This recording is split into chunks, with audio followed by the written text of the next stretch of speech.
Academic Misconduct, a podcast series for staff, students and academic managers, presented by Tara Brabazon.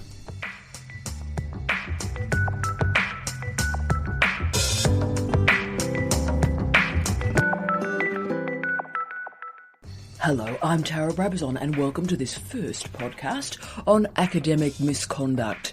And this particular podcast is targeted to and for academic staff. And we've started with academic misconduct for staff rather than for students for a reason. The moment that academic misconduct is recognised, that moment of recognition of consciousness comes from the staff member, not the student. So the process that we're going to talk about through these podcasts is actually commenced by the staff. So that's why this first podcast talks about academic staff, and then we'll move to students in the next session. So I'm going to present 10 quick tips for academic misconduct for staff, things for staff to think about.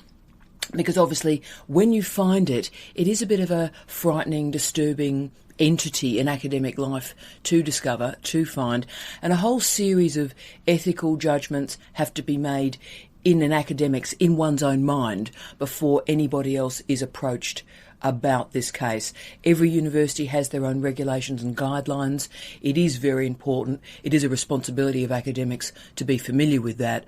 But these 10 tips that I'm about to present you may just help you guide yourself through those initial ethical questions and how the process and procedure moves on from your initial discovery. Point 1. Academic misconduct is a separate process and protocol to assessment processes and protocols. So think of it as a parallel line. The moment you report an academic misconduct case, that case is on a parallel track from your assessment. You're no longer marking that assessment. You're no longer dealing with the student. It is separated from you. The process and the outcomes of academic misconduct are not assessment outcomes. Just remember, the moment you report academic misconduct to a higher up, to your line manager, to the person in the universities who is charged with it, it is no longer your concern while it is progressing. So do not think that the outcome on academic misconduct is an assessment outcome. It's really not. It is an evaluation of academic misconduct with its own separate series of processes and regulations. Tip 2. Do not use the phrase plagiarism, collusion, or academic misconduct when you're managing these students. You do not use those phrases. In writing, if you do, that is defamation. Verbally, if you use those words and phrases to students, that is slander. So remember the situation here. You are simply presenting the evidence which is then assessed by a head of school or a department or a dean, depending on the system that you're in. At Charles Sturt University, you report it to a head of school who then gathers evidence for a dean to make that assessment. So the key language to use here is tell the student that an academic concern has been raised. Full stop. That's all you say, an academic concern. Then pass the evidence to the head of school, the head of department, the dean. We then assess the evidence that you present. Please remember, about 10% of cases in academic misconduct are dismissed because there's no evidence. So if you've said to somebody, oh, look, you've plagiarised, and 1 in 10 cases show that actually they haven't plagiarised, you've just defamed or slandered that person. Do not tell the student that he or she is a plagiarist if they're wondering why their mark or their grade has not been released. If you do that, that is defamation. Don't use that language. Just talk about an academic issue has been raised, and trust us, the academic manager will work as quickly as possible to get a resolution for you, but also for the student. Tip 3, very important one. Remember, academic misconduct is an evidence-based judgment. Your feeling that a student may have plagiarised is not sufficient for us to even commence a case. It must be proven. the burden of proof is on the academic. So the teacher must provide the evidence that is then assessed by a third party. It is your responsibility to assemble that evidence. I rarely get them these days, but certainly earlier in my career, a lot of academics used to come to me and say, I'm sure the student has plagiarised. I really feel it's familiar. Well, if you feel it's familiar, put that phrase into Google, and in about 0.25 seconds, you'll see if it's familiar through the full text search. But you can't, in some way, slander or defame somebody on the basis of a vibe, on a feeling. This is an evidence-based process. Tip 4, and this is the hard one, this is the reflective one, this is the Oprah Winfrey one. Consider your role in students' academic misconduct. Are your assignments encouraging basic paraphrasing that often tumbles into plagiarism? Are you asking students to complete summaries in your assignments? Are they summarising chapters? Are they summarising articles? Are they summarising films? Basic assignments that do not require interpretation often encourage very low-level scholarship from students. And guys and girls, I can promise you, in a lot of the work I did in the UK, let alone Australia, the same subjects would produce the overwhelming majority of academic misconduct cases. Now we can say, the students, that was just a lightning rod, that course, that just attracted all the students who were just plagiarising. Or we could actually say, and we'll talk about this later on in the podcast series, right, well, if we've got a large number of students in one subject, I wonder if it is completely the student's fault. So for staff, have a bit of a look in the mirror if a lot of cases present in one semester or one term. Tip 5, are you changing your assessments each year? This is the crucial one. Because academic misconduct these days as a process is heavily reliant on Turnitin, because it is evidentially based, although there are all sorts of problems with Turnitin that we'll talk about shortly. But remember that Turnitin will also pick up students with similar work in the same institution. So if you have assigned the same basic assessment, fine, each year, so you never change that assessment, then the overlap between those assignments between the years are going to be picked up. So if you, and I have seen this case over and over again, if you assign very, very little reading, there's only a very finite number of sources that a student can choose from. It's a very simple assignment. They call it low stakes these days. Great, fantastic. That is a problem for academic misconduct. Low stakes is often pretty basic as well, lacking interpretation. And then you don't change your assignment each year, then you will be amazed the degree of overlap that appears from year to year to year that often is intentional. It appears, it manifests as collusion, but actually a very simple assignment using the same reading has been repeated. So just be very, very careful, and the best scholars change their assignments each year. If you can assemble that as an ideal or a goal for you, it'll make a huge difference to academic misconduct issues and cases. Tip 6, give students confidence. This is a very difficult, very challenging, very delicate tip that I'm going to give you, but it is an important one.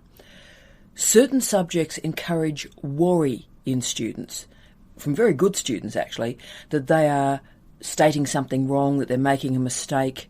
So for example, men writing about feminism, men writing about women, women writing about men, white students writing about Indigenous issues. The students are so nervous that they're going to say the wrong thing that they have a tendency to overquote, and students simply overtaking information from the sources that they've been provided because those sources are assumed to be right. Particular subjects involving Indigenous studies, involving race, involving colonisation, multiculturalism, but also masculinity and femininity. So very hot subjects that create a lot of passion and concern and worry, quite rightly, also filter into academic misconduct issues. We as teachers must make sure that students are confident in their interpretation. Give them the permission to be wrong, to stretch, to grow, whatever the topic is. We've got to try and ensure that students do not feel that they're saying the wrong thing. Because if they do that, they will oversight, overquote, and that's when the plagiarism cases will appear. So again, that's another example of particular subjects over and over again show these academic misconducts. Tip 7. A Turnitin report is not the same as marking. Students increasingly express concern to me and anger to me that as the surveillance of their work has increased, the feedback has reduced. So it is important to recognise that the Turnitin report is not marking. It is not your feedback. It is different. It is not assessment process. And just to give you a taste or flavour about students' anger about a Turnitin report becoming a replacement for feedback, have a listen to a few students' views here. My name's Kevin Johnson. I'm not a huge fan of the idea of Turnitin when it comes to marking things, just because the program itself isn't exactly perfect, and oftentimes it does get things wrong. But I do actually really like Turnitin as a personal tool to ensure that you're not plagiarizing. It's really helpful to put it through, and then you can look and make sure you've cited everything properly, and if you haven't, it shows you exactly where it is. So I find that can be really helpful in my work. My name is Nicole Davies, and I also agree that Turnitin is a great tool for helping us cite properly, but I don't agree with the fact that we're being punished for having good ideas. It's something that I've thought up in one class and used in one class, and it's been applicable. It's not applicable in another class because it's considered plagiarism. I don't think I should be able to plagiarize myself. Hi, I'm David, and I feel a bit offended when I'm told Turnitin is being used. I've used the software myself, as some professors have made us submit our own work, and the algorithms are completely inaccurate and don't take into account a lot of different factors. It's like a machine is marking our work. If I make a typo or miss a quotation, I could be accused of plagiarism, and I used in one paper, I said Super Mario a few times, and it was like 15% plagiarism. Which could be grounds for expulsion in some schools, you know what I mean? So as long as it's not like the final say, like as long as it's not the final word, I guess it's okay. But yeah, it's not a very accurate system. Hi, my name is Colin Boucher, and I think the problem with Turnitin is that it's a Band-Aid solution to a broader problem of chronic underfunding of post-secondary institutions, and it leads to lazy teaching and automatically assuming students are plagiarizing. Tip 8. Are you assigning sufficient original reading to this subject? Or are you using a basic, generic textbook, often derived from the United States? A diversity of readings encourages a diversity of interpretations. It also reduces the ability of the students to buy an assignment. This is a very tricky and difficult area of academic misconduct, but if you assign very odd, very quirky reading, so for those of us not in the United States and not in the United Kingdom, if we assign readings that are quirky, that are exploring very interesting, unusual, evocative case studies from Samoa, from Tonga, from the South Island of New Zealand, from Indonesia, using multiple languages. If we can find a way to capture the diversity of reading for our students, then that enables them to be more dynamic and more diverse as well. But if you are just assigning, and we see this so often, particularly in management subjects, if I'm frank. I've just done a management subject in a master's I'm doing at the moment, and I was handling this appalling generic textbook that was in its 15th printing, with the most basic stuff in it and no other reading. And this was a master's level course. Can I say not at Charles Sturt University, at another university. The rest of the course has been great. But when you are assigning really low-level generic textbooks, you've got to expect a bit of academic misconduct because the students actually don't have enough to talk about. Give them some meaty, interesting material to talk about, and you'll find the cases of academic misconduct will reduce. Tip 9. Make sure, particularly for our first-year academics teaching our first-year students, make sure you are teaching embedded information literacy. Consider assigning an annotated bibliography, so that is asking the students to find sources of particular types and writing 2 or 3 sentences on them, and you'll pick up a problem early if students don't know the difference between paraphrasing and plagiarism. But teach them about information. Make sure that your information scaffold is part of what you do.